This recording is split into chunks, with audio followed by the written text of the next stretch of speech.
call the School Innovation and Turnaround Committee to order, please. Can I get a roll call? Dr. Bopey. Mr. Castillo. Here. Dr. Davis. Here. Ms. Ellis. Here. Mr. Garvey. Here. Ms. Holloway. Here. Mr. Miller. Here. Mr. Morris. Here. Ms. Martin Jones. Mr. Rock. Ms. Bochet is not present. We have a quorum. Thank you. First item, please. Your consent agenda is ready for approval. All right, can I get a motion? And a second, Ms. Holloway, thank you. Got it. All right. Any objection to the motion? Hearing none. Next item, please. Your first item is on page 3, item 3.1, consideration of type 2 charter applications in response to the 2023 request for charter school applications as recommended by the State Superintendent of Education. The recommendation is to deny the type 2 charter application submitted for the Louisiana Connections Academy and to approve with conditions the type 2 charter application submitted for the Academy of Collaborative Education as outlined. All right, can I get a motion? Ms. Ellis, second, Ms. Holloway. Susan? Yes, sir, thank you. At this point, I think Dr. Schooler, who's interim superintendent of this office, as well as David Moore, who's served as chief of staff in the office, have a presentation to make regarding both of these schools. We do, thank you. Can you hear me? Can you hear me? Okay. As we get started, I want to take the time to go over our BESI authorized responsibilities and application review process before presenting the final recommendations to the board. We will begin with the BESI authorizing responsibilities. BESI serves as an authorizer of type 2, 4, and 5 charter schools. They implement to review each of the proposed charter applications in a timely manner and engage in an application review process that complies with the latest principles and standards for quality that are outlined by the National Association of Charter School Authorizers, and to enter into performance contracts only after specific determinations have been made. Noting on the next slide, the charter application timeline as approved by the board in August 23, 2022. The two applicants provided a brief presentation to you this year in August. The applicants today submitted their application by the due date of April 21st, 2023. They have completed the entire review process, and today I bring the department's recommendation to the board.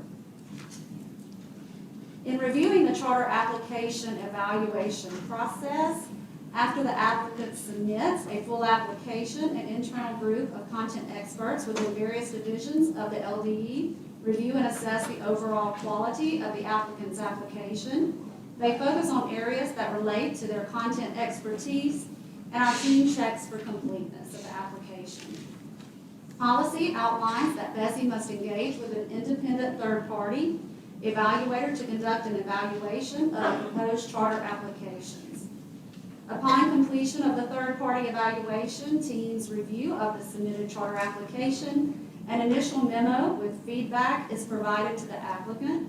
At this point in the review process, the applicant is afforded the opportunity to respond to the results of the third-party evaluation and may do so in a 7-page response narrative. The capacity interview is an intentional time between the applicant team and third-party evaluator to further evaluate the capacity of the assembled team to operate, execute, and implement the charter application as proposed against the required standards. Once the third party has completed its review, the final report and recommendation is provided to the applicant. The applicant has the opportunity to respond to the final recommendation and address within 2 pages any unmet standards throughout the process. Finally, the LDE may review additional information and data as needed and consider the responses in the 2-page response to determine the final recommendation we bring to the board. Now we will move into the recommendations as outlined by the third party and the department. I believe we'll take these one at a time. Is that correct? Okay. I want to take the opportunity to note pathways. An applicant may apply directly to BESI as a type 2, 4, or 5 as outlined in Bulletin 126. The first is if an applicant is applying for a charter that will be located in a parish in which the local system has been identified in academic crisis. Next, if the local school system in which the charter applicant applies is to operate has received a letter grade of a D or an F. Finally, the applicant submitted a proposal to the local school board and one of the following occurs. The applicant has been denied in the most recent application cycle, have conditions that have been placed on it that are unacceptable, or the local school board has not complied with the requirements of the local authorizer, or the local school board has made no final decision in accordance with the timelines established with BESI. Our first charter applicant is Louisiana Connections Academy. They are applying for a Type 2 charter and has identified St. Helena Parish as the location for the charter. They were able to apply directly to BESI due to the district they will be located in has a letter grade of a D. The mission of Louisiana Connections Academy, as outlined in their application, is to empower students statewide to meet their unique educational and life goals through flexible pacing, college preparatory programming, and career readiness development. They are applying for a virtual charter and have identified Pearson as their educational service provider. Louisiana Connections Academy's plan for a grade configuration is to begin with 6th through 8th grades, expand over the course of 5 years to a K-12 grade configuration, and their enrollment will begin at 350 and be at full scale in 5 years at 4,000 students. Through the responses to the third-party review process, the applicant met 158 out of the 171 virtual operator application standards. The third party's final recommendation for Louisiana Connections Academy was to deny based on 100% of the standards not being met. Through the review of the 2-page response, the LDOE team determined the 13 unmet standards had been addressed and met. In the department's review of additional information, we identified findings from the Securities Exchange Commissions in regard to Pearson. Yeah, I'll just take this particular slide. You can read on there, but what I have is, of course, the settlement agreement with Pearson here and the United States of America. But a few facts. In 2021, Pearson settled with the SEC for $1 million for knowingly misleading investors, families, and students and downplaying the severity of a 2018 cyber attack that exposed the personal information of millions of students. Pearson opted not to disclose the cyber breach to families, students, and investors until it was contacted by the media, and even then Pearson understated the nature and scope of the incident and overstated the company's data protections. Pearson claimed the breach of 13,000 school district and university customers' accounts may have included dates of birth, email addresses, when in fact it knew that this was the case. It also failed to state that millions of rows of student data, usernames, and passwords were stolen. Pearson claimed to have strict provisions in place for its systems, but failed to patch the critical vulnerability that hackers used to get into the systems until 6 months after it was notified of the vulnerability in the system, which led to the settlement agreement with the United States of America through the SEC. Would note that Connections Academy is by Pearson, so this is a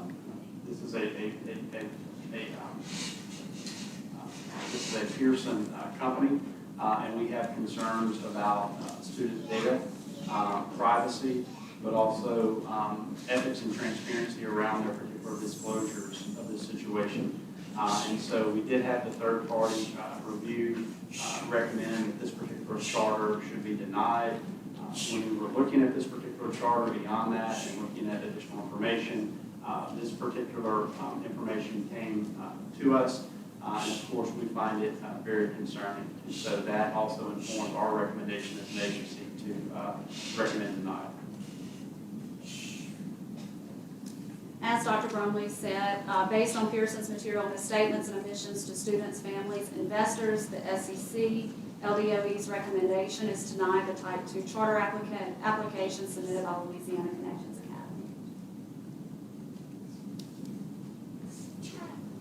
Members, comments?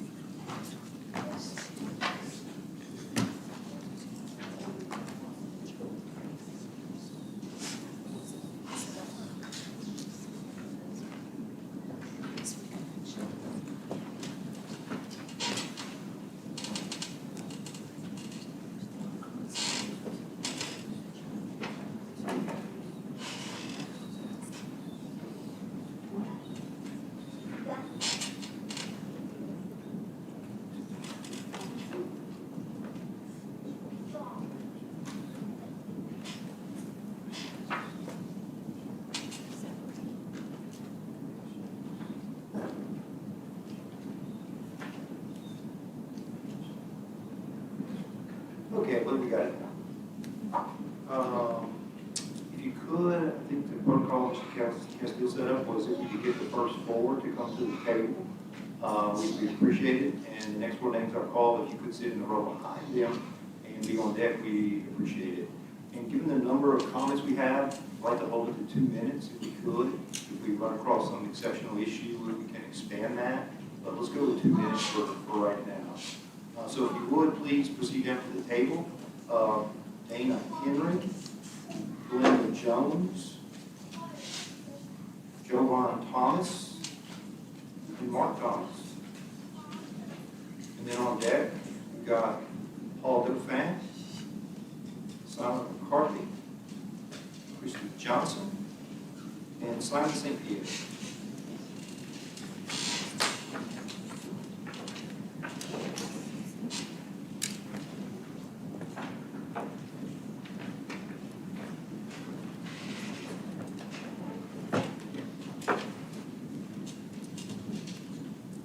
Would identify yourself for the record and welcome to that speech. Okay, I am actually Glenda Jones, the board president for Louisiana Connections Academy. Mr. Jovan Thomas is our secretary. He was here earlier. He had other obligations. I do have his statement that I would like to read. Is that okay? All right. He says, good afternoon, Bessie members. I'm Dr. Jovan Thomas, and I serve as the board secretary for Louisiana Connections Academy. I'm making public comments seeking Bessie's approval today for our Type 2 statewide virtual charter application. I believe strongly that our school model will empower a diverse set of students statewide to meet their unique educational and life goals, and that this successful model is not currently offered in our state. My professional experience includes working as an academic advisor, facilitator, investigator, and family services worker, and joined this board to expand my capacity to improve educational opportunities for students, especially those who are economically disadvantaged. My colleagues and I have unique skills and expertise in virtual education, technology, administration, public health, charter school management, and counseling, as well as overall business operations and communications with community ties across the state. These qualifications will help maximize the success of LACA and the quality learning environment that Louisiana deserves. As an educator and higher education professional, I know what is required for our children to be prepared for college and career. LACA will provide a learning experience that develops the academic career readiness and life skills needed to enter a changing world with confidence. LACA's Career Network will provide students, many of which would not have the opportunities otherwise, with access to mentorships, internships, and project-based learning opportunities that expose students to post-secondary experiences and guide them to informed decisions about their future beyond high school. We have intentionally located our facility in a school district that has systematically underperformed with the goal of helping to improve their educational ecosystem and bring new opportunities not only to students of that district but across the state. With a score of 92.4%, I'm confident that our charter application has articulated a clear mission and vision to prepare students to become adaptable learners that is in alignment with the purpose of state charter school law.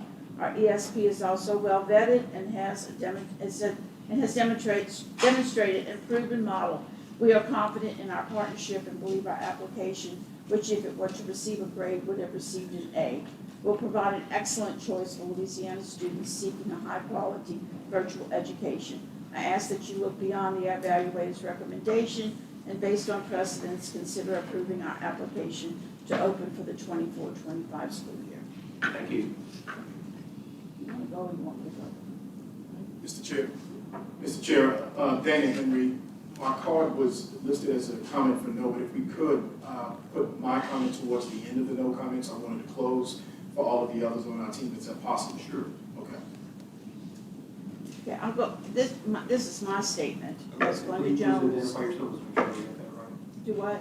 If you would, please identify yourself. Yes, Glenda Jones, I am the board president for Louisiana Connections Academy. As a child, I played school on my parents' carport, teaching my dolls the way I was taught in school. Now, many years later, I've moved on from dolls to real-life students, having gained the knowledge that all students do not learn the same. As a teacher at a great public school in Louisiana, I saw students struggle for a variety of reasons. Teaching a lesson in a 50-minute period did not give me the options I desired to give every student what he or she needed. It was something I wanted as a teacher and something those students desperately needed. I entered education later in life after watching my very intelligent, articulate daughter struggle through school. I knew there had to be a better way for students like her. Not every student fits the mold of a conventional brick-and-mortar school approach. As educators, I believe we have the responsibilities to provide the best possible options for every student.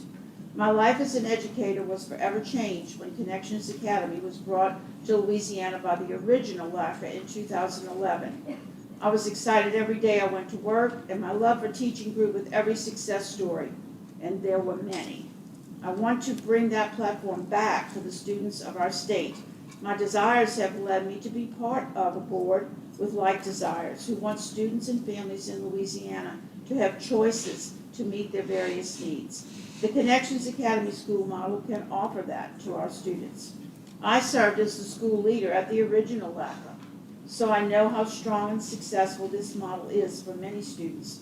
Instruction is personalized, and the learning environment increases student contact with teachers. Our parents were very happy with the opportunity, so we constantly registered the highest parent satisfaction of all Pearson schools. The flexibility of the Connections Academy school model works well for the lives of many families. We consistently posted a school score of C, and we're very close to a B in our last year. But this in no way is reflective of the many success stories we achieved with students who previously only knew failure. I would give that progress and growth an A. Serving as board president is more to me than attending meetings, signing forms, and submitting applications. I want the best for the students of Louisiana, and the best provides choice so they can embrace their uniqueness. We scored a 92.4 on our charter application, so please give us the opportunity to show you what we can offer our amazing Louisiana students. They deserve LACA as a viable option in their educational journey. We are more than willing to work with LDOE and Bessie to address any concerns and minimize any risks concerning quality. We want to show what we can provide for Louisiana students and be held accountable for providing a quality product. Thank you. Good afternoon. I'd like to read a statement If you could please identify yourself first. Paul Doffin, and I'm a board member with LACA. I'd like to read a statement on behalf of Mark Thomas, our treasurer. He was here earlier and had to leave. I'm Mark Thomas, and I serve as the board treasurer for Louisiana Connections Academy. I am speaking today seeking Betsy's approval for our Type 2 statewide virtual charter application. I believe strongly that our school model will empower a diverse set of students statewide to meet their unique educational and life goals. With a 92.4% charter application score, I'm confident that our charter proposal has articulated a clear mission and a vision to prepare students to become adaptable learners that is in alignment with the purpose of state charter school law. As the board treasurer, I'll serve as a liaison for the board to review and represent the financial position of the board.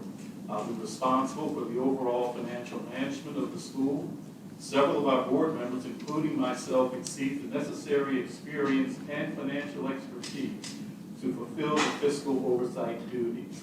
My colleagues and I will govern the school at the highest standards and continually assess the academic, organizational, and financial performance of the ESP through our detailed review of monthly reports from board meetings, review of yearly academic progress data, review of school leader and leadership evaluations, review of compliance-related information, annual report submissions, independent annual financial audits, and strategic planning through board retreats. The board is aware of other ESPs, but for years has been tracking the success of students in Connection Academy schools, especially during the COVID pandemic.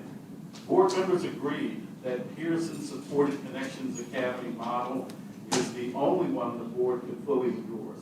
Pearson has demonstrated their success throughout the nation, and their reputation is strong. Per the statement of agreement, the board will have the right to evaluate Pearson, and this board has every confidence that Pearson will meet its performance obligations. We, as the board, will ensure that they do so. Given our application score of 92.4% and the uniqueness of our model, including the career program, student engagement emphasis, and Connections Week term, the LACA board is prepared to serve students with a successful and proven model. LACA can supplement any requested information and demonstrate readiness to partner with LDOE and BESI, and we look forward to continuing to work with you to bring about this much-needed, unique opportunity to Louisiana families and implore you to approve LACA's application to the benefit of Louisiana students and families that need this option more than ever. And now I have a statement on behalf of me. My name is Paul Doffin. I live in Harvey, and I'm a Louisiana Connections Academy board member. And I'd like to share with you the reason I accepted the invitation to serve on the board. I have a family member, my niece, who found her perfect education home in a virtual charter school right here in Louisiana. When Gabby attended public school, she was a good student, smart, good grades, everything you want to see in a student. But for her, something was missing. Going into her junior year, my mother told me she was enrolling Gabby in a new school. I was surprised to learn that her mother's not my mother. But anyway, I was surprised to learn that while she was getting good grades, school just wasn't challenging. She needed more. Her new school, it turned out, was Louisiana Connections Academy. She loved learning at her pace and accelerated pace. She excelled. She graduated in 2015 and received a scholarship to attend Loyola University in New Orleans. And while a virtual school may not be the answer for every student and every family, it should be an option for as many families as possible, whether they live in Lafayette, New Orleans, Tallulah, or Grand Isle. And I'd like to take a moment to talk about Pearson virtual schools. Based on my interactions with Pearson as a board member, I have the utmost confidence that we have selected an organization that is a proven educational service provider. Pearson has 20-plus years of experience in online learning. Pearson provided curriculum and instruction meet standards at the state and national levels while integrating the best materials, text, and resources available. I ask each BESI member to increase the learning opportunities for our children across the state and approve the Louisiana Connection Academy's charter application based on their charter application score of 92.4%. And I thank you. Thank you, sir. Hello, my name is Simon St. Pierre. I attended International Connections Academy, which is the private version of Louisiana Connections Academy. I did private school from K through 8th, did not work. Connections Academy was amazing because I could learn at my own pace. I didn't have to bother with teachers saying, I taught you this way, therefore you have to do it this way. Their online interface is amazing. Everything is done right. I recently took an online class at a community college locally, and their online course was nothing more than basically an email chain back and forth, where Louisiana Department of Education failed me in K through 8th and in college. Also, if it wasn't for INACO, International Connections Academy, I probably would have dropped out of high school and I wouldn't be alive here today. And that is the truth. I can bring medical records to back it up. I have severe anxiety disorder, agoraphobia, major depressive disorder, and high functioning autism. INACO worked amazing because the teachers gave me what I needed and I had all the resources I needed at my fingertips. Or just one search away. It was, even though looking back now, I'm grateful I had it. During high school, I hated it because I was just completely done with life in general. And one thing I would like to point out is the SEC, I would not trust that because Microsoft has been, had anti-competitive trust lawsuits filed multiple times against them. And of course, my opinion is that the federal government does not know what's best for its people. They only know what's best for itself. And any major international online company responds the exact same way. Google, Facebook, Microsoft, all of them the exact same way. Thank you. Yes, sir. Hello, my name is Jane St. Is the green light on? My name is Jane St. Pierre. However, I am giving a comment from Christy Johnson, who is a LACA board member and was not able to be present. I'm Christy Johnson, and I serve on the Louisiana Connections Academy board. As a graduate of Louisiana State University with 21 years of experience serving Louisiana in the area of home community-based services with special populations, including elderly, developmental disability, and behavioral health needs, I joined this board because I feel strongly in LACA's mission and vision and its capacity to exceed Louisiana's performance expectations for a high-quality virtual charter school whose student population is reflective of Louisiana's diverse student populations, including the general education students, those with disabilities, at-risk students, and those requiring acceleration, as well as English learners. I have worked together to set organizational goals so that Bessie can be confident this board will serve all students through equitable and compliant policies. I would not risk my professional integrity if I did not believe this body was not able to ensure strict governance and financial oversight measures to govern this school effectively. We are confident in our chosen ESP as well. Pearson is a proven educational service provider. Parent satisfaction remains at the core of what they do. So much so that in their last partnership in Louisiana, the school received a 93.3% parent satisfaction rating from an independent third-party evaluator. As other LACA board members will or have stated today, per the statement agreement, this board will have the right to hold Pearson accountable for its performance obligations, and this board anticipates a long and enduring partnership to bring a new and improved virtual model to Louisiana. With the 92.4% application score, plus having met the 13 standards that was announced today, so that's 100% meeting standards. I can personally attest to this investment of time and heartfelt energy on the part of every board member who reviewed this application thoroughly, provided significant input, and presented a high-quality application that met all standards, despite being hindered by stringent page limitations. Our charter proposal reflects the passion LACA has for serving all Louisiana students who seek and need this school model. And if approved, LACA will provide an excellent choice for Louisiana students to become adaptable learners empowered to meet their unique educational and life goals. Thank you. Thank you. Good afternoon. I'm Shonda Sanchez-Reyes, and I am reading a statement on behalf of Silent McCarthy, who also had to exit earlier today. Greetings, members of Bessie. I'm Silent McCarthy, and I serve on the Louisiana Connections Academy Board. As a Louisiana educator and doctoral student, to say I am passionate about education is an understatement.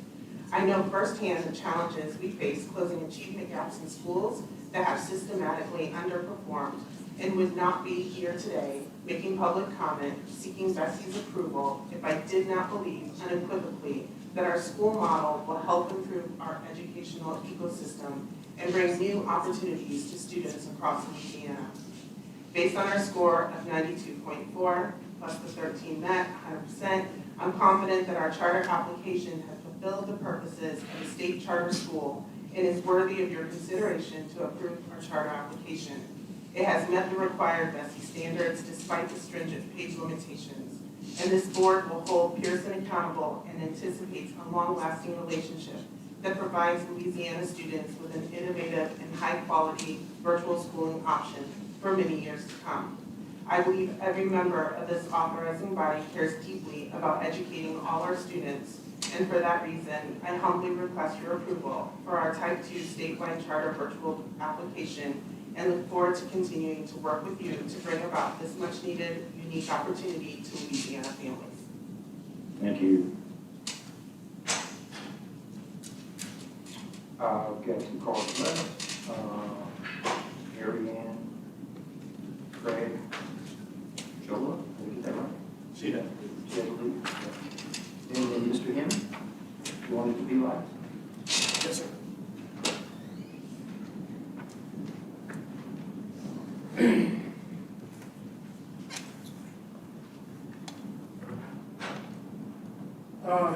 Admittedly, I had some prepared statements. Dana Henry, General Counsel for Louisiana for Quality Virtual Education, the applicant for the charter today before you to operate LACA. I had some prepared statements, but I think with the slide that was presented by the department, I feel a need to kind of address that particular slide. You know, as an attorney for 23 years, it feels like I could have issued some discovery to figure out what evidence would have been used against us to kind of prepare a little bit better. But we only have the application and the responses that we received from the department to go on to prepare before you all today. I will tell you that despite representations that may have been made, the disclosure by Louisiana's for Quality Virtual Education was not intentional. The application itself says that evaluation standards, quote, performance deficiencies, compliance violations, and this is section 6 of the application, performance deficiencies, compliance violations, litigation against Louisiana schools, or material audit findings for schools managed by the ESP need to be disclosed. Pearson Virtual Schools is a subsidiary of Pearson LLC that was referenced in the slide. It is a parent company that has nothing to do with Pearson Virtual Schools that will be providing support services to LACA. That's why it was no disclosure, because Pearson Virtual Schools has nothing to disclose. Once it was brought to our attention after, by the department to our team, we immediately disclosed conduct and behavior with the SEC that was committed by a parent company that they settled on, alleged committed by the parent company. So we're talking about apples and oranges in terms of what the Pearson who is here before you today with LACA is asking you to consider with a 92.4%. It wasn't intentional. We read the application. It specifically said violations related or managed by the ESP. The ESP, you can do Google searches and research, have no compliance issues with SEC or any other administrative body in this country, state, or city. We are here today because we can't get over a bar that is consistently moved. We applied. We answered questions. We answered questions again. And now we're here learning about things that are not germane to Pearson before you today. I don't know if we're going to get justice today, but we're really in a position to ask for some mercy. Because in any other profession, if you score 92.4, you're at least given an opportunity to help, just like we did before. My daughter's a freshman in college who wants to go to medical school, and I've been talking to her about going to medical school, so I did a little research. And I learned that you need a minimum score of 92% to get into medical school, to save lives. You don't get over 92% on the MCAT, you can't get to medical school, right? Which makes sense, because you're saving lives. We're here today before you with a 92.4. And all we're asking for is an opportunity to come back. But we're hearing about Pearson LLC, SEC violations that have nothing to do with us before you today. We want to get back in classrooms in St. Helena Parish and around the state to help save lives. And we believe that a 92.4% should get us that right, at least a conditional approval. Anything other than that is beyond our control. But we are here asking for your reconsideration of the recommendation by the department that is not based altogether in fact. Thank you. Thank you, sir. I have one more card here, Ms. Caroline Romer, information only, but she wishes to speak.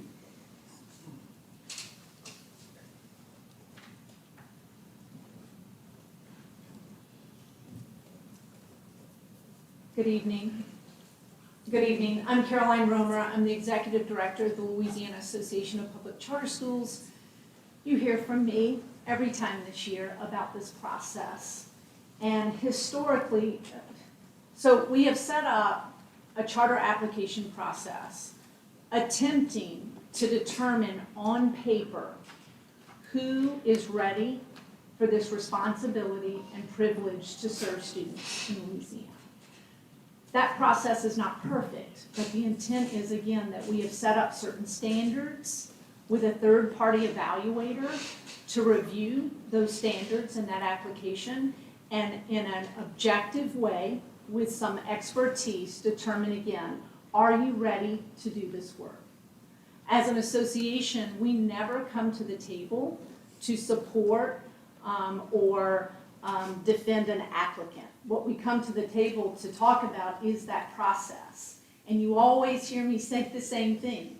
You set up a policy and you set up process so you can make consistent, fair decisions. Historically, and not just under Dr. Brumley's leadership, long before Dr. Brumley, there have been instances in which the superintendent chooses to override the third-party recommendation. I believe that we need to work on our process because, again, I don't believe when we pick and choose which standards someone can and can't meet, that lends to a fair and consistent decision at the end of the day. I also don't know when there's 200 plus standards and an applicant misses less than single digit number of those standards, is it fair to tell them no? We have told applicants that have missed more than 8 standards that they are going to get the privilege. We've told other applicants that have missed 1 standard, 1, that they can't have the privilege. So I think long-term, we look forward to working with Dr. Brumley, Bessie, on a process that I think, 1, probably reconsiders the application so that we have fewer what I would call big bucket standards with substandards under those, so that you may miss a couple substandards, but overall you've got to pass the big bucket standard. I think we need to look at that. I think we also need to empower the department and Bessie that when someone does miss some standards, that it can be looked at a very local, like context level to see, is this worthy of passing them through for conditional approval, pre-opening checklist approval? I think there are other ways we can do this better, but what I fear, again, is not having a process that you can consistently and fairly make decisions. So again, we have had these conversations with the department and look forward to working on this in the future. Thank you. Thank you, Mr. Morris. Matt? Sure. Yeah. I appreciate Ms. Romer's comments, and she has contacted us about this very issue and ways in which this process can be improved moving forward. I think she's right. There are some opportunities certainly to improve the process. I just want to raise for everyone's attention, for us, we received information from the third party that said to deny this particular application. And so we go into a mode of thinking, okay, if that's the finding of the third party, is there compelling reasons otherwise? And it's not perfect. This is not a science. Are there compelling reasons otherwise to overturn that nod or that lack of a nod from the third party? And then in this particular instance, we're exploring and we do find this finding that Pearson settled for knowingly misleading investors around a data breach of student privacy, knowingly misleading. And if you look at their own website, Connections by Pearson, their own website, it says Connections Academy is a part of Pearson, the world's leading learning company. I don't know what more to do with that, but I can tell you there was no compelling reason for us to overturn the third-party recommendation, especially when we're giving this information about the data breach and then Pearson, or a subsidiary or a parent, misleading individuals. And so that's where we are on this particular application. Actually, if you could give me a second, we've got public comment here for individuals that do not wish to speak, so I'll have to go through that if we could real quick. So Mr. Richard St. Pierre opposed the recommendation, does not wish to speak. Jocelyn Clauderi, I get that right? Clauderi opposed the recommendation, does not wish to speak. Louis Clauderi opposes the recommendation, does not wish to speak. Kate Pitts opposes the recommendation, does not wish to speak. And Matthew Kaye opposes the recommendation, does not wish to speak. Ms. Orange-Jones? Just a bit of historical context, Dr. Brumley, if possible. Can you share a little bit about what the history of this particular network has been in Louisiana, why, and what their academic, track record was when they disappeared, and why they're currently not operating? I'm going to ask Dr. Schooler to cover that information.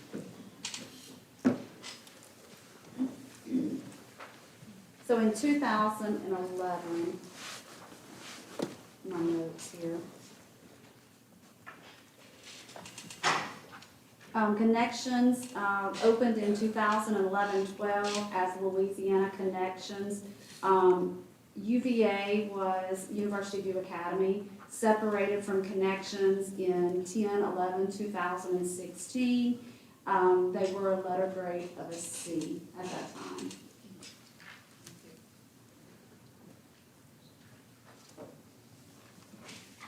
Ms. Castillo?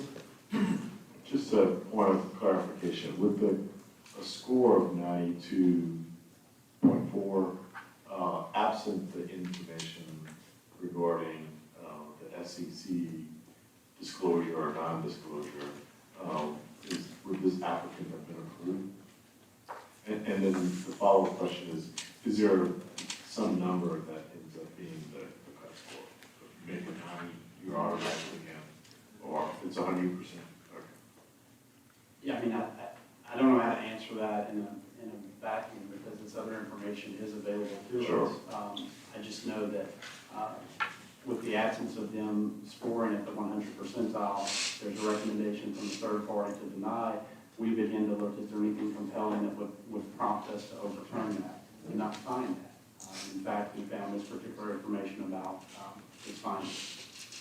And Davis gave me an answer that everyone probably did hear that it's 100% that's the requirement.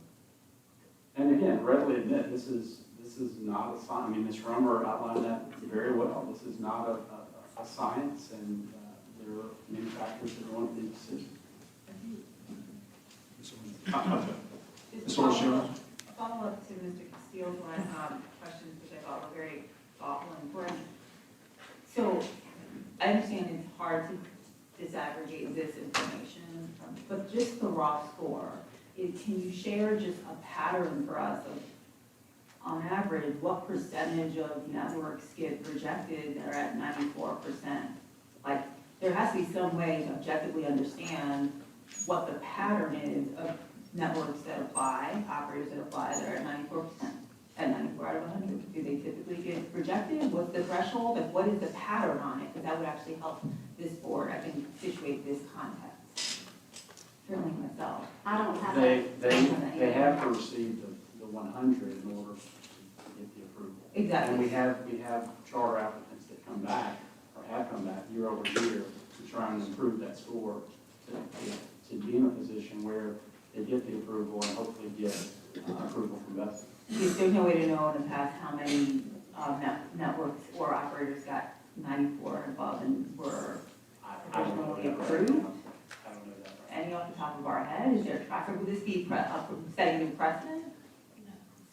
I do not believe this is setting new precedent. I do not have that data. That's something that we could try to go back and look prior to stepping into this role and seeing what we could find, but Shan may have some more context. I think it would be really helpful. There was more of a history with Connections about renewals too. Right. But typically, the superintendent is not Dr. Bromley, because I don't recall, but I know in the past, Superintendent White, he would look at what other options are available in the district and how many, what the performance rate is and that kind of thing.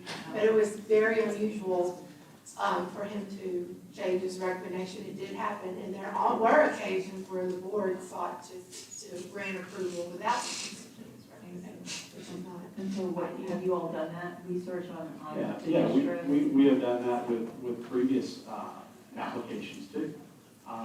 This one is a little bit different because it's, obviously applying as a type 2, but a virtual is run statewide. So it's hard to say, well, it's just St. Helena, because we feel like there would be a broader scope than just St. Helena because it's a virtual school. To some percentage, what percentage of students from St. Helena would likely find themselves at a virtual option that's in their backyard?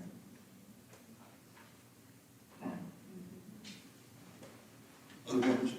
Dr. Davis? I just want to make sure that I'm remembering this correctly. Is this the school that came to us last year that told us that they deliberately put their location in St. Helena so that they would not have to go through a local school board review process? Is this their first time with us then? I believe they've come before us before, but I don't believe this was the school last year that was. It was an online school. It was a different one? Yeah, if I recall correctly, there was a process where the initial applicants came and made that first presentation.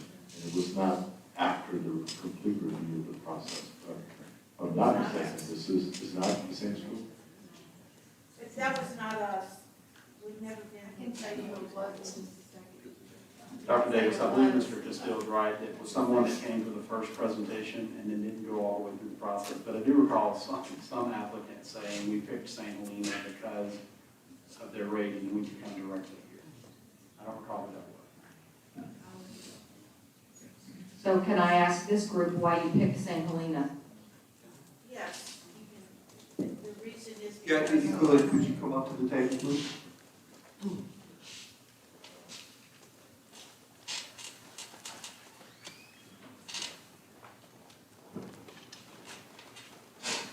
The reason is because it is kind of centrally located to where the board members live, where we can meet in a St. Helena facility. As far as being available to the school system, we are more than willing to be available to the school system to help in any way we can. We have contacted the superintendent. She has not gotten back with us, although we've tried to contact her a couple of times and even set up a meeting with her. And just when it comes to the reach of St. Helena and serving students in St. Helena, do you know what the broadband access looks like in St. Helena? I don't. I live in Tinchco Parish, which is a neighboring parish, and the broadband service is fine there. And we also can provide things to students that live in rural areas where they can access an online school.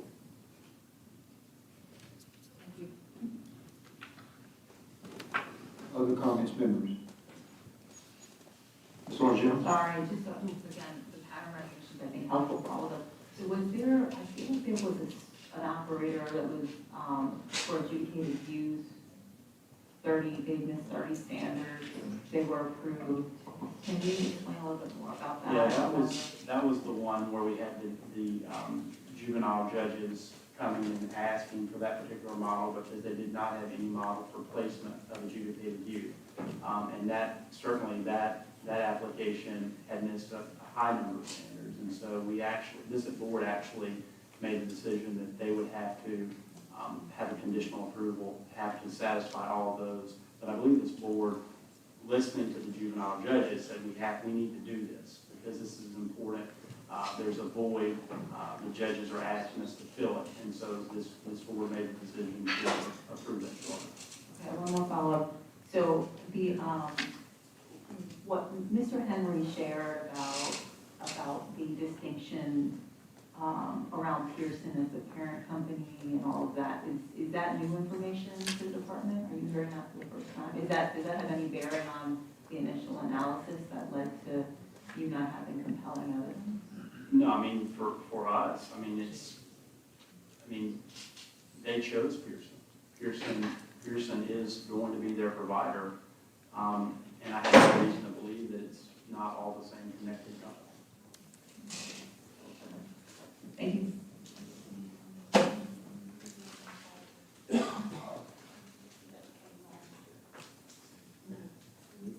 Virtual charter academy came last year. Ms. Davis, do you have something to share with the board? Yes, it was Louisiana Virtual Charter Academy that came last year.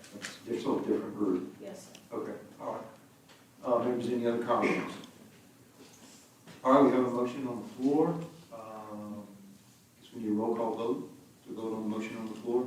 If you could, please read the motion on the floor so we're clear what we're voting on. Yeah, yes. To deny. Yes, so the motion is to deny the application. So a yes vote would be to deny the application. Dr. Bofi? Yes. Dr. Bofi votes yes. Mr. Castile? Yes. Mr. Castile votes yes. Dr. Davis? Yes. Dr. Davis votes yes. Ms. Ellis? Yes. Ms. Ellis votes yes. Mr. Garvey? Yes. Mr. Garvey votes yes. Ms. Holloway? Yes. Ms. Holloway votes yes. Mr. Mallory? Yes. Mr. Mallory votes yes. Ms. Orange Jones? Ms. Orange Jones votes yes. Mr. Rock? Yes. Mr. Rock votes yes. Ms. Boucher is not in attendance. Mr. Morris? Yes. Mr. Morris votes yes. Motion passes. All right, thank you. Next item, please. I'm sorry. We have our second applicant. All right. As we move in to discuss the recommendation for our second applicant, we will revisit the pathway for eligibility that allows a charter to apply directly to Bessie if the school board does not make a final decision in accordance with Bessie's approved timeline. As we stated, unless otherwise specified in the previous slides of the academic crisis or the letter grade of a D or F, they may come to Bessie if they have been denied in the most recent application, if the local school board level has conditions that have been placed on it that are unacceptable, the local board has not complied with the requirements of the local authorizer, or the local board has made no final decision in accordance with the timeline established with Bessie. So our next applicant is Academy Collaborative Education, or we like to say ACE for short. That gets to be a little bit of a mouthful. They are applying for a Type 2 charter and has identified Monroe City and Ouachita Parish as a location in their charter, for their charter. As reviewed in the previous slide, they were able to apply to Bessie directly due to the local school district, not making the decision. ACE's mission is to provide a best-in-class integrated academic and therapeutic school model for students with autism spectrum disorder as outlined in their application. We've provided for the board the timeline and communication between the entity and the local school board. It's rather lengthy. I will go through that. First, in reviewing the timeline, on September 20th, 2022, ACE sent a letter of intent to the Monroe City School District Superintendent. They also sent that to Bessie. They did not have to send that to the Monroe City School Board, but they did, just to inform them that they will be applying. September 30th, ACE met in person with the Monroe City School District Superintendent. October 28, 2022, deadline to submit the Type 1 and Type 3 charter applications to the local school boards, and ACE sent that application on that day to their local school board. And continuing with the timeline, January 20th, 2023, the deadline for the local school boards to determine their decision on Type 1 and 3 applications. January 30th, 2023, ACE emailed superintendent of the Monroe City School Board to notify of their ability to apply to Bessie because the local school board made no decision by the deadline. January 31st, 2023, the superintendent responded to ACE via email at 1:20, stating that Monroe City Schools did not receive any application. At 2:08 p.m., ACE forwarded the original email to the superintendent. At 2:56, the superintendent responded disputing original application email delivery. And on March the 8th, submitted eligibility documentation for a type 2 charter to the LDOE Director of Authorization. March 27th, the LDOE Director of Authorization notified the Superintendent of Monroe City of ACE beginning the type 2 charter application via email.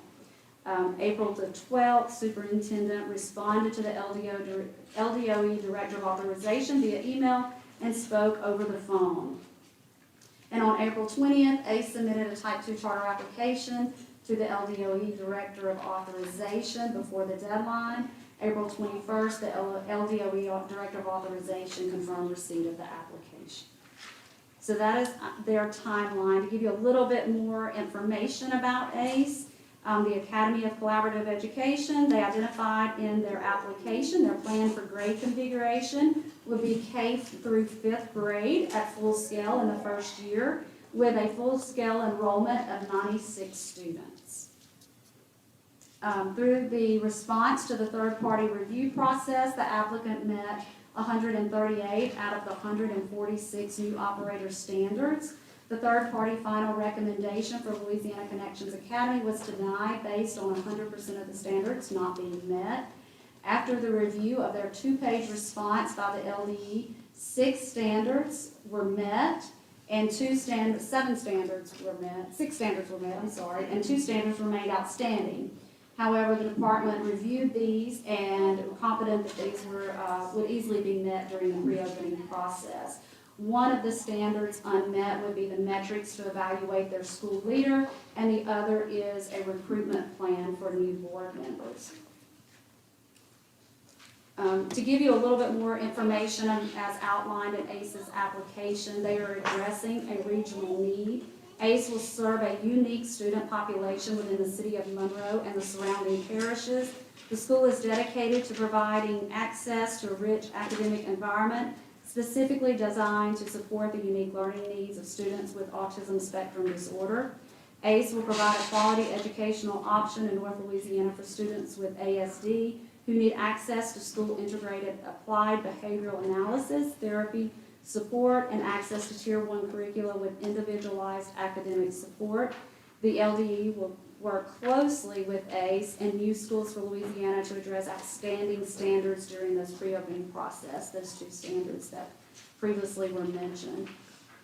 Based on the mission, special mission and need ACE brings to the region, the department's recommendation for ACE is to approve with conditions that they fully meet the 2 missed standards during the pre-opening process.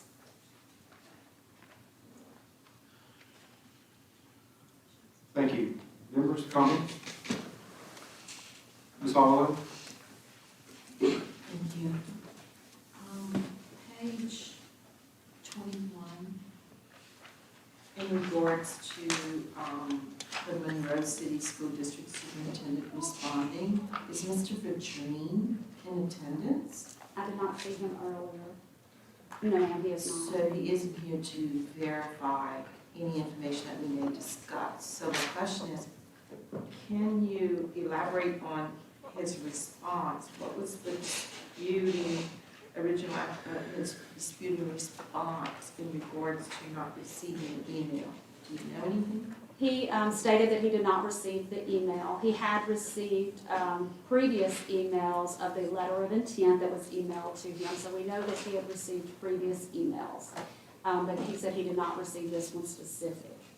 And when our Director of Authorization spoke to him on the phone, he told her he did not receive the application and informed her that he was not favorable to charters in his area. Do you have anything in writing? No, ma'am, we do not. It was just about word of mouth. That was conversation, yes, ma'am. Was it you spoke with him? Our Director of Authorization did, she did, yes. Okay, so I do have a question on that, and I think that's something that we spoke about. Ms. Boche isn't here, but we spoke about that in regards to how do you manage and how do we correct this type of procedural?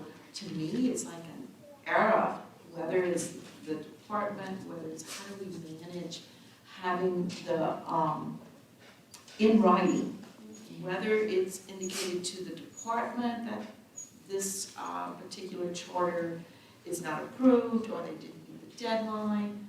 We have nothing in writing, and Yes. Mr. Madrine isn't here. So I think, Ms. Holloway, on that, I mean, I think that's that's a valid statement that you're making there, and it's a concern. I think it's something that this process has exposed in policy that may need to be corrected. But they are able to move forward because the district did not act. I know this particular applicant did email a letter of intent to the local superintendent. They did meet with the local superintendent. We had conversations with the local superintendent, but I would suggest that we, moving forward beyond today, we think about opportunities to create like a certified mail option. Absolutely. Excuse me, Ms. Davis. Yes. So we could create a certified letter process. We could do a signature process if it's hand delivery, but I think there are a couple of options that we could embed into the policy to make sure that we are confident that this has been received. I don't think that would be hard to do in policy, it just doesn't exist today. Absolutely, we've discussed that as a team, through this process as we've realized that. And I would like to note that ACE did follow all the guidelines that are outlined in Bulletin 126 and in policy and the application Do you have process. evidence of the email that was sent timely? Yes, ma'am, we do have a copy of each of the emails. Verifies, because I know this has happened before, and here we are. But I can't remember. Well, it was the Louisiana key request with St. Tammany. That was, it was Louisiana. It was Louisiana key with St. Tammany, where the St. Tammany board decided to not give them the hearing around the charter, and so they came here ultimately, and they were approved here. It was Louisiana key. So, thank you, if you can look at that policy and see what we can do to manage that. I do have another question, actually a couple of them. I don't see any financial report. Looking at how charter schools are organized and operated, and I see there's 96 students, and we're looking at the students that will be served. And so having that experience with the startup of charters, I question, actually I asked you about, I have a concern about their finances. How will they operate with 96 students and knowing they have ABA services, which I truly support, and appreciate you having that particular service, but also know the cost with whether it's ABA, speech therapy, whatever it may be, what is the teacher-pupil ratio, and can they manage year by year? And I also am happy to see the approved with conditions, but please help me understand how will they. Absolutely. So we also had a concern about the budget as we were reviewing it, and we had our school system finance review the budget. We spoke with ACE to look through. There are some high-cost services that they will receive. They are receiving a donation from New Schools Louisiana. And so if there's specifics about the budget, I know Beth is here that she could speak directly to that, but we did work with them, talk through their budget so they could help us understand the highest cost services they would receive would help them, but also the $1 million donation that they're getting. Those fundings, because you do not get the high cost service that first year, so a lot of that funding will go at the beginning to help them get started. Yes. Can they sustain year after year? Ms. Holloway, that was a concern we had as well. I'd ask Beth to come up, Beth, if you don't mind, because we actually asked Beth to take some time and explore this particular concern. And I know that she spent time with the school as well as some other individuals to learn more about this particular situation. So Beth, you can share out here. We moved, I believe, from concern to feeling confident that they can make this work. Yes. Is it working? Okay, that's, with the Department of Education. We did look at the budget very, very closely because of the small size of the school. We went over very extensively with them this donation that they're receiving. It is actually a multi-year donation by New Schools Louisiana. And we 1 do- year, 1 million. No, it actually, they're able to budget that as they need to. So we did work with them and talk to them about, in particular, as Pam said, that first year they're not eligible for high-cost services. So they needed to put more money into that first year. So they will be using kind of a front load, plan for those first few years where they can stretch out that $1 million over that 5-year budget plan. They'll use a lot of it in that first year, but then they'll also have some available through year, 2 through 5. We also looked at high-cost services. I had some concerns that maybe their expectations were a little bit high there, looking at historically what we give out for high-cost services. But they do have a population that is somewhat unique to the schools that actually get high-cost services right now.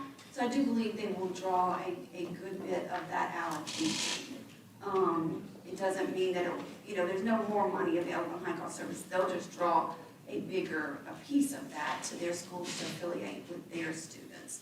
So at this Okay, point. we don't want to revert back like to the public school, and I know there was some concerns there about their services not being met, and then here we are, and it's a financial burden, and we don't want that. We want to make sure these students are taken care of and supported.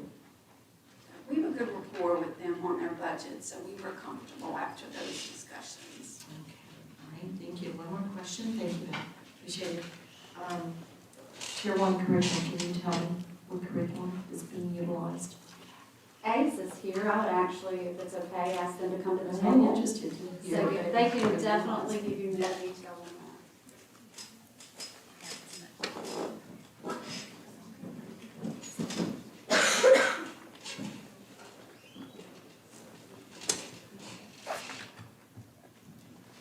Good afternoon, my name is Joanna Freeman. I'm the co-founder and executive director of ACE.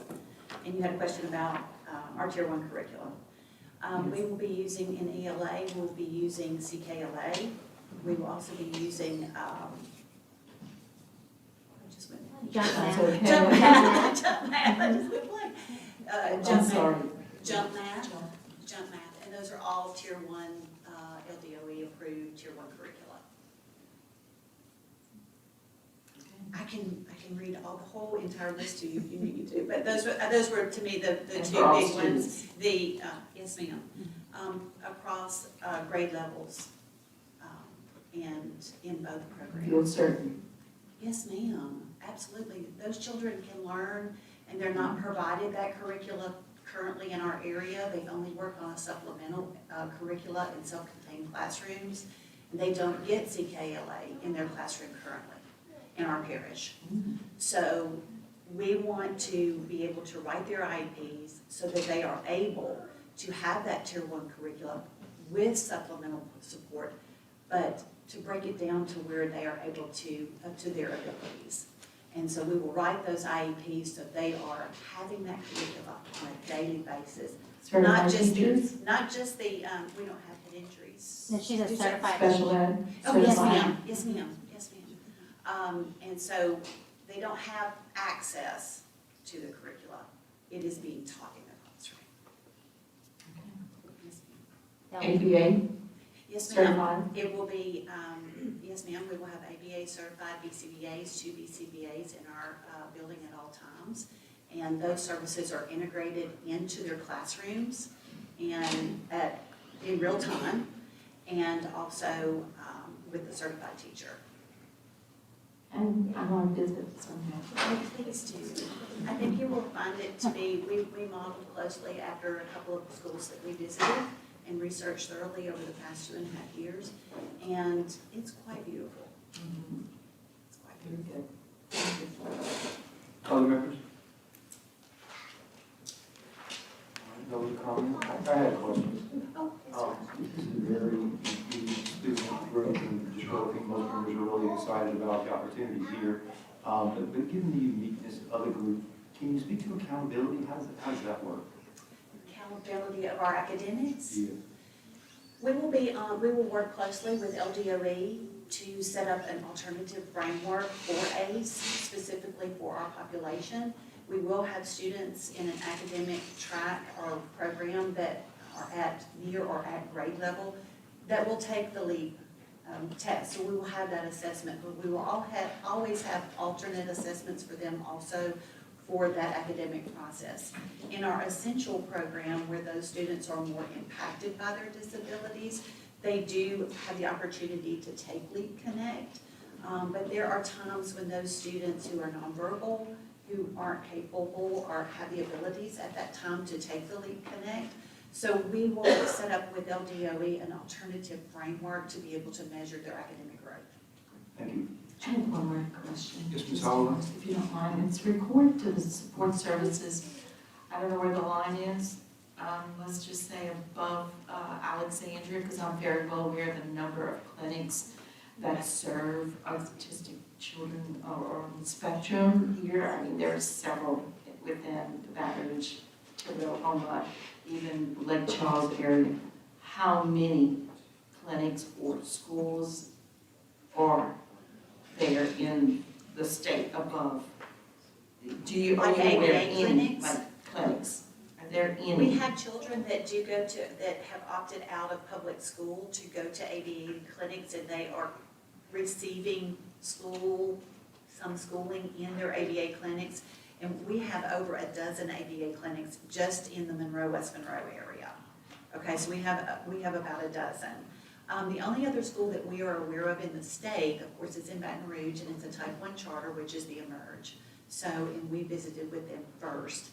We came to. Have you had discussions with the clinics to do some partnership? Yes, ma'am. We will reach out to students' own clinics that they go to. Currently, students are pulled out of their academic day.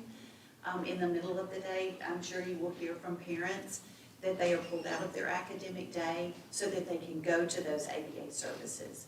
So we'll be in contact with their provider, as they are right now, to make sure that we are implementing their, what their plan is at their clinic, so that it's integrated into our school by our provider. Right, instead of the child leaving out to pull in. Yes, ma'am. All right, thank you. We do have a number of folks that do not wish to speak, so I want to run through this list. Support the recommendation, Jessica Burkett. Also supporting the recommendation, does not wish to speak, Natalie White. Support the recommendation, does not wish to speak, Amy Marcus. Support the recommendation, does not wish to speak, Luke Marcus.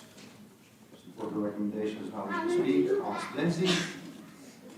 Also Sherry Peoples, Brenda Mason, Elva Shirley, Richard Worsham, Avery Malani, Denver Antamari, Jake Yelverton, Dawn Steinfield, Maddie Cannon, J.D. Shears, Liz Connor, Richard Cannon, Rob Freeman, Alexis Hudson, Keith Hudson, Paige Paula, and Carmen Pauls.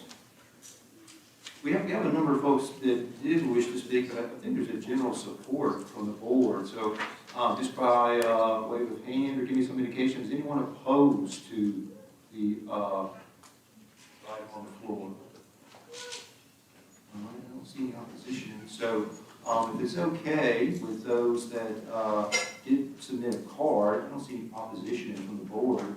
I'd like to go ahead and vote.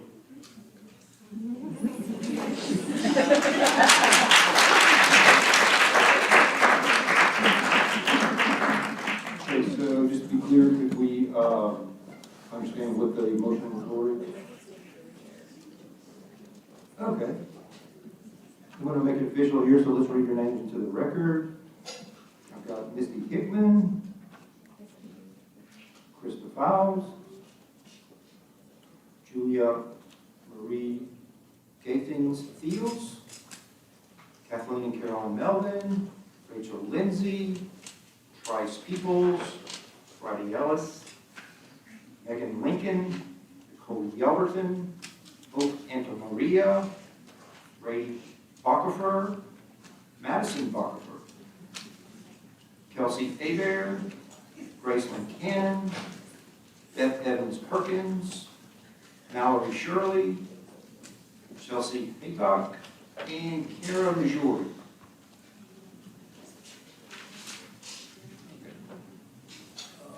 Okay, so we want to be clear here. If there's anyone that does not want to waive your right to testify, please let us know. Can you raise your hand? Okay, seeing none, everyone waives their right to speak. And now, let's see if we can get the motion on the floor. The motion is to approve with conditions. Okay, so the motion is to approve with conditions. Can I get a roll call? No objection to the motion? Okay, I'm sorry. Thank you, Mr. Castillo. If there's no objection to the motion, motion passes. Next item, please.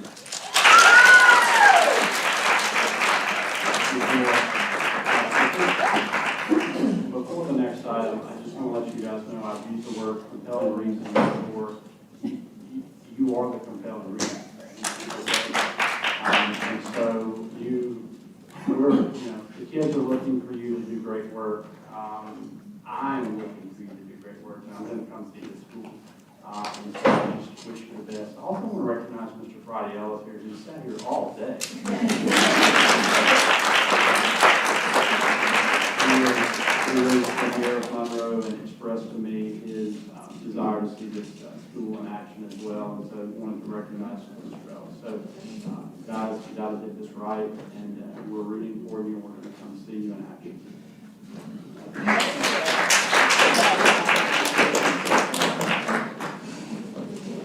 Next item is on page 26, item 4.1, consideration of an update report regarding special education services provided to students enrolled in learning pods. The recommendation is to receive. I need a motion. Mr. Gardner, second, Ms. Davis.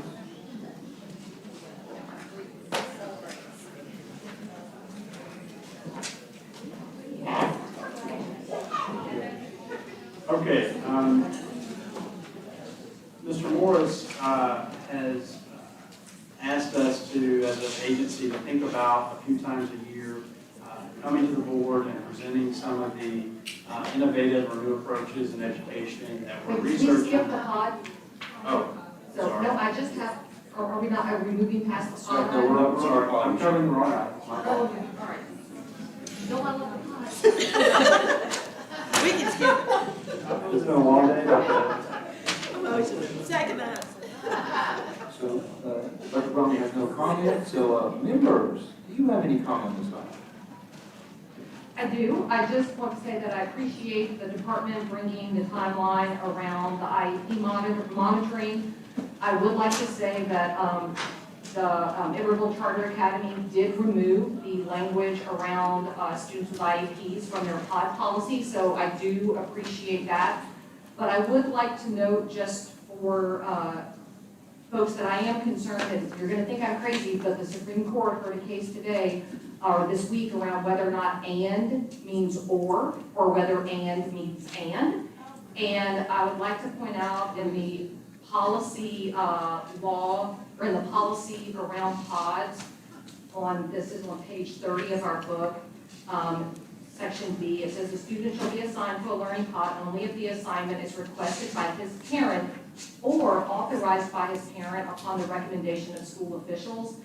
And so I found a pod policy that says assigning students based on parental request, school official recommendation, and completion of the enrollment process, and those are two separate things. And so I just want to make sure that we have pod policies that allow enrollment in the pod to be at the request of the parent, which is what the policy says, or the recommendation of the school and the parent's approval. It should not be based on parental request and school recommendation, right? So the school doesn't get to reject students for services at the pod. They get to recommend them, right? But parents get to choose the pod. That's what the law says and the policy says. So, but I'm excited about the work that's being done around the IEPs and appreciate you bringing this to us. Thank you very much. Thank you, Dr. Davis. Other members' comments? Hearing none, we have no public comment. Is there any opposition to the motion? Hearing none, motion passes. Next item. Your next item is on page 32, item 5.1, consideration of an update report regarding Amira Learning. The recommendation is to receive the report. Can I get a motion? Bellarmine, and a second. Mr. Garvey down there, thank you. All right, Dr. Roman, I was so excited about Amira Learning earlier, I jumped the gun. Mr. Morris has asked that we bring to this board multiple times a year some new approaches in education, innovations, and so these are things that we're researching or implementing. And we're really excited today to be able to share with you information on our project with Amira Learning. One of the groups of students that we have been really concerned about over the last couple of years are English language learners. And last year we made the decision to invest some dollars specifically for our English language learners so that they could receive tutoring in real time with the support of a teacher as well as artificial intelligence. And so we began a pilot with Amira Learning with a group of, I think, 13,000, 14,000 EL learners rostered initially. I don't think that's the total number that ended up participating in the pilot, but it was a good process to get started. This year we've expanded that into additional learners and in some places all learners. And so this is around the integration of the science of reading with safe artificial intelligence with the teacher present to make sure that the students are progressing through the science of reading. And so Dr. Chasson, who leads our teaching and learning group, as well as Meredith Jordan, who oversees our Diverse Learners Office, will make this presentation. Good evening, everyone. Jenna Chasson, Department of Education. With me, I have Meredith Jordan. And today we will provide just a brief presentation on Amira Learning and what we have done with its partners so far. And so we'll start by just giving an overview of Amira. Our partnership began last school year as we set out to offer some intentional, targeted intervention support to first our English learners in grades K-5 through Amira. Thanks to the science of reading, we now understand how to implement brain-based reading instruction. And Amira does just this. It combines the science of reading with artificial intelligence to deliver an interactive, individualized reading intervention to students. Amira is the first intelligent reading coach powered by artificial intelligence. It starts with the artificial intelligence listening to the student actually read for 5 to 10 minutes per day using voice recognition technology. The reason that this is really such a breakthrough is that the artificial intelligence is continuously assessing mastery every time a child reads. And so this gives some very robust reporting to teachers with insight into a child's reading abilities. The tutor also delivers science-based reading, personalized feedback to students at just the right time. So we'll actually kind of talk through a demonstration of what this looks like as Amira is working with the child, so you can see that just-in-time support provided. School systems are working this intervention into their current school day instructors. And so we've seen, Meredith and I have been out to schools who have been implementing the program last year and again this year. And so we've seen them really integrate this into different times throughout the day, like independent reading time, library time, the literacy block. A lot of times during stations or centers, while a teacher is pulling a small group, other students could be working on Amira. And during intervention time during the day. Amira has an inventory of more than 60 different coaching techniques. These micro-interventions have been created by reading scientists and span the full spectrum of the reading rote. The core of Amira's artificial intelligence is choosing the right intervention that the child needs at that right moment. So if the student's struggle is related to phonological awareness, Amira uses an intervention for phonological awareness in that moment. And if the student is struggling because of a vocabulary gap, Amira has an intervention for it. Today, you'll see some more phonics-based interventions and I'll talk through this video. We have two students in this short clip utilizing Amira. The first is a first grade student.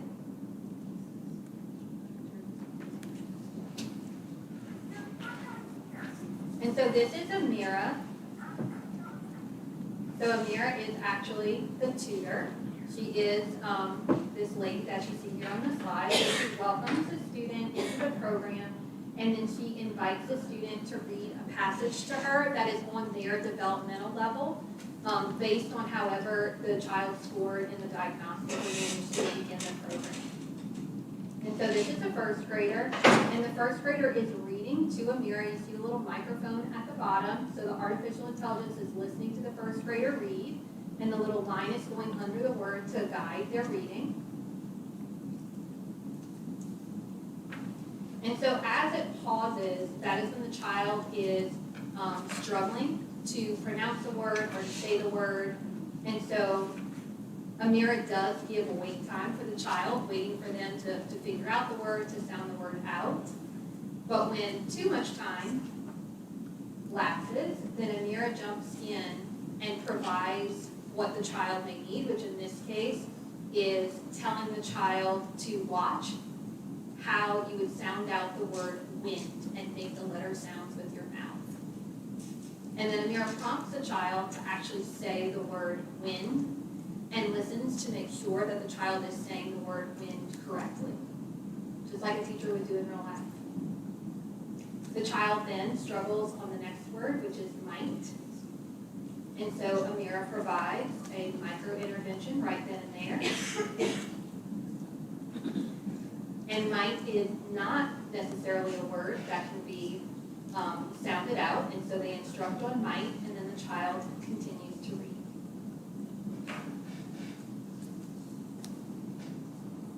They struggle again with sky, and they pause. And so Amira tells the child the word is sky, just like a teacher or a parent would do right there in the moment, and instructs the child to say the word sky 3 times, pauses for them to do so and listens to ensure they're saying the word correctly, and then they move on. So next up is a 4th grade student. You'll see the passage really kicks up to a higher developmental level at this point, and the child is reading at a much faster pace. And although the child completes these sentences, they did get the word stuffed incorrect. They did not pronounce the word stuffed correctly.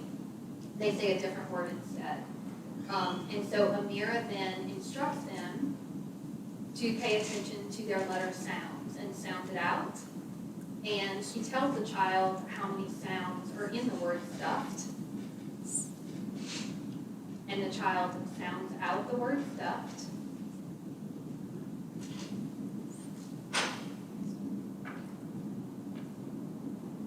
And Amira listens to the child pronounce the word stuffed and then lets them know that they have done that correctly. And the child moves on reading through the passage. And this time says the word stuffed correctly.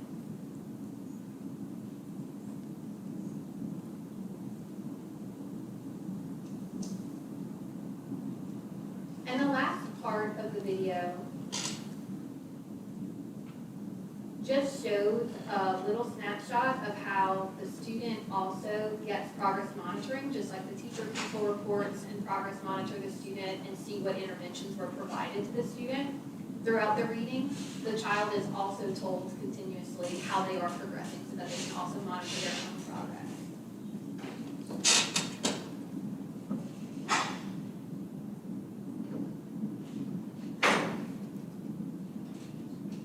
And so in addition to the literacy tutoring that Amira provides, it also generates information about the student's reading ability and that progress monitoring piece.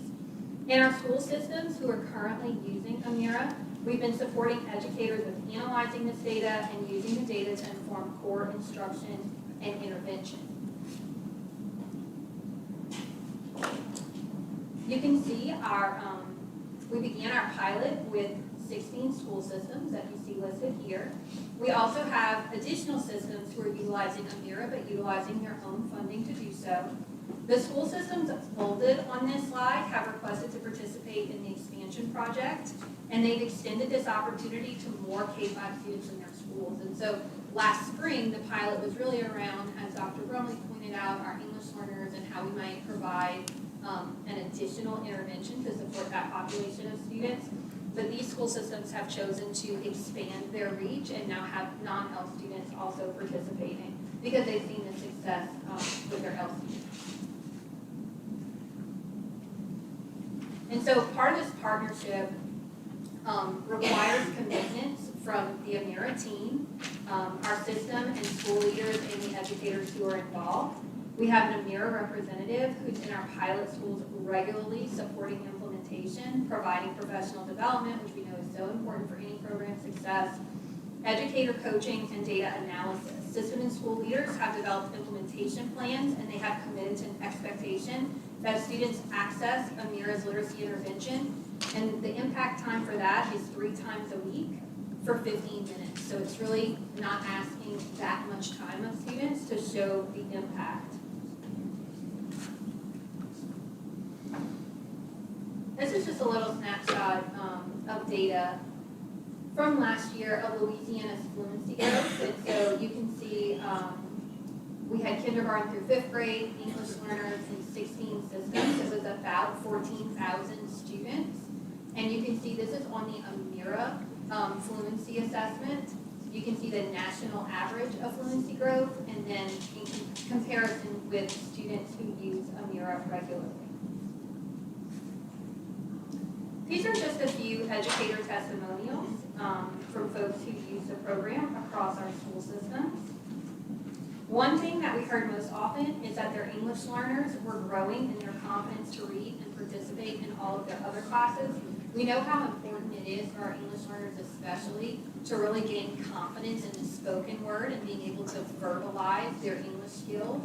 And so I think it's really provided a very safe space for our English learners to read and to speak in English in a way that doesn't feel quite so intimidating as maybe speaking to humans does. But they're talking with Amira, they're speaking with a computer to get their practice in. Recently in August, you all approved some additional dollars to extend the current pilot. And today, you all approved a request for additional allocations to expand the pilot for 8 school systems. And this will bring our total for the pilot this year to around 56,000 students using Amira. This next slide just shows our investment. And we consider this part of our tutoring work. This is part of a tutoring pilot. We have a lot of tutoring work happening. Earlier today, we talked about Steve Carter. Steve Carter is one piece of a tutoring puzzle. It's a voucher system that happens outside of the school day. But this is an example of some of the tutoring work that we have been exploring and investing in. One in particular that happens during the school day through the use of AI. And so I just wanted to end here with a really important next step, is that there are independent analyses on Amira, and so we find it very important for us as an SBA to really partner with someone to do an independent evaluation. And so we partnered with Learn Platform to perform an independent evaluation of Amira and its impact on our students in this pilot.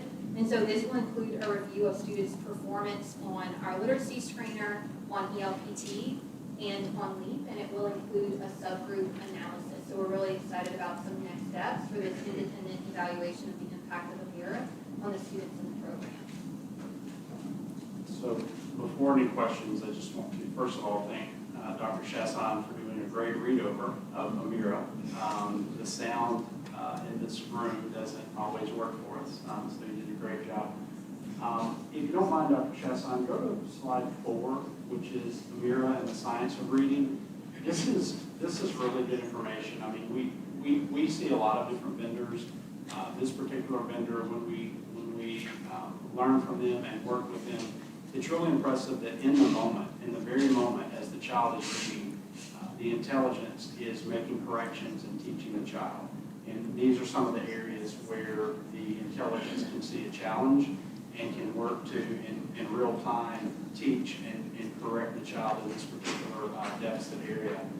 So this is really impressive. And if you'll go to slide 6, Dr. Chestnut, we get really good information for teachers too, because you can look at the various elements of reading understanding, and you can see where children are on level, making progress. They still have challenges, and so we get some really good reports out of this. It gives teachers information, so whenever they're working with the children, they can go and spend the appropriate amount of time on the appropriate skill. And so this is really important as well. And then the last thing I'll call out is just the independent review.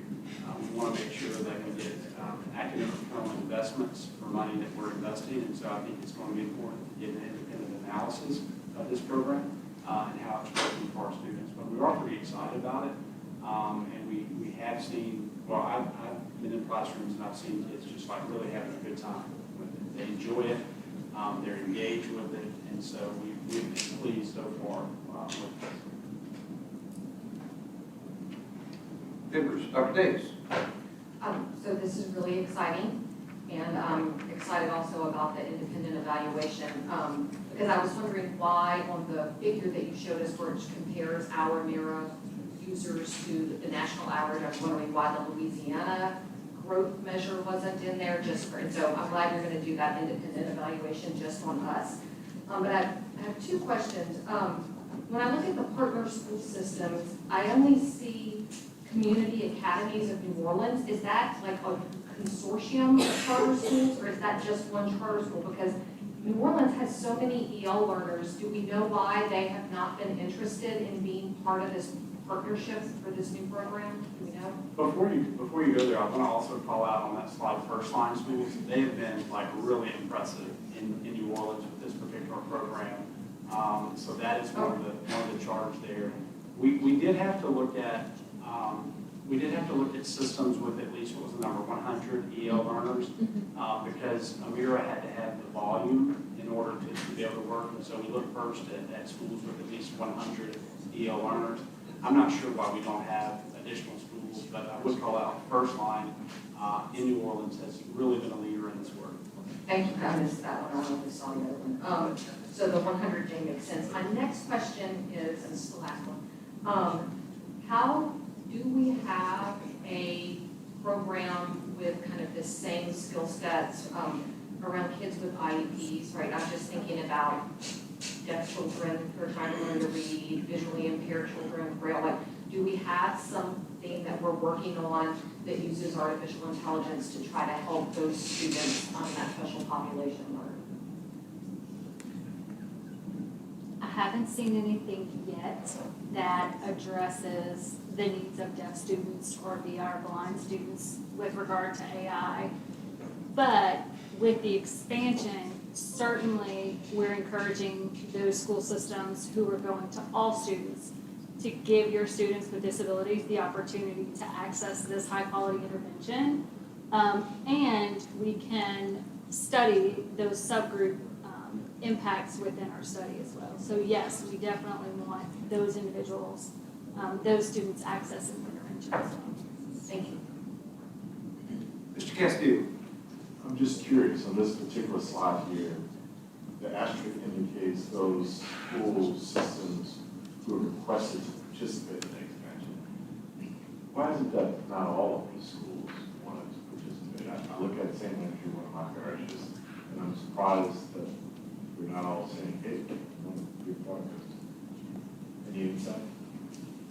I'll say that sometimes school systems, if they have, will offer opportunities for pilots, and sometimes the answer is, well, we're doing this, and we feel like we, perhaps can't take on this at this point. And so I know the answer from some of them was, not right now, not a never. Some of our school systems, I know, have been focusing on concluding their Act 108 training, and so wanted to make that a big focus for this year. But I suspect, especially once we have some really incredible impact data, which we're hoping to receive from this independent evaluation, that will, make more of an investment in the future. And I would need to feel incorrect if this is inaccurate, but they may be continuing with the EL population in their systems, but not expanding to the non-EL populations. So some of these systems are continuing with EL, but also going to expand to non-EL. Some of these systems program isolated to their EO population. Thank you. Other comments? Mr. Garvey? Yes, we heard today extensively about when we were talking about the graduation waiver, how it started with a focus on EL students. But EL students really at the high school level. This goes for grades K through 8, not for high schools. Is there not a version that would apply or help high school students?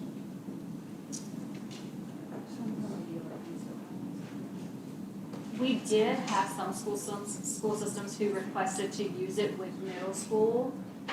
We also have some who are interested in using it for their newcomer students, so students who haven't been in the country. They may be reading English on a Right. lower grade level basis. Right. We haven't had any, and we really have focused on this early intervention piece in elementary. We do have some that ask for middle, so we haven't, we don't have any currently who are using it for high school. We do have our partner here. I know she's probably going to have some comment or information, and she may be able to tell us whether or not they have a high school option. All right, any other comments, members? All right, well, I think it must be Chantel Cooley. Ms. Cooley, you want to come share with the board?